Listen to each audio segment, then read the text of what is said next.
All right. So that's a reel for fly fishing, and this is a reel for spin fishing. So when I'm talking about spin fishing, you will use this type of reel. You have multiple type of spin fishing reel. So you have an open spin fishing reel like this. You have a closed one also like this. I highly recommend you to start with the open spinning reel.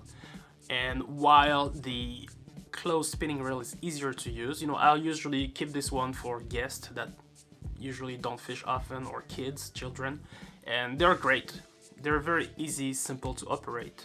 And me, when I'm, you know, that's my dirty secrets, but I like to give this reel to beginner because I'm not spending my time with them and tangling them and teaching them how the reel works. So they can, you know, I just give that to them. It's like 10-second crash course and they're ready to fish.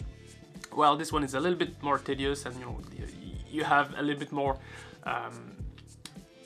opportunity to create bird nest, but I still highly recommend you to start using with open spinning reel. And the reason is you will quickly outgrow the closed reel, and you have much more flexibility using an open reel. Okay, you can cast further, and it's overall, yes, this is what you want to start with. Later, when you're getting more, you know, when you've gained some experience, you might want to try something a little bit more specialized, which is a bait caster that I have here.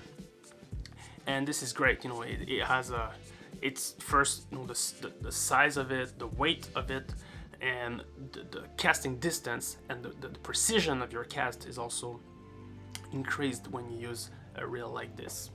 All right. This is the hardest to use though. It's not simple at all. You need to balance the break inside. It's super easy to create bird nest with that, and you don't want to spend your day, you know, if you're fishing in the weekend, you don't want to spend your day entangling bird nest all day long. All right, so I do not recommend you to start with a bait caster like this. But for your first reel, open spinning reel is what I highly recommend. In terms of brands, there are great brands out there. Me personally, what I use here, this is a Okuma, and this is a Daiwa. I never had an issue with any of them. They works great. There are other brands out there, you know, I'm sure you can find, but I think the Okuma are fairly priced. The Daiwa as well are fairly priced and good quality for what it is. I don't have experience with all the reels, so I cannot, you know, be adamant on this or this brand, but these two brands always worked for me. I have multiple Daiwa and Okuma.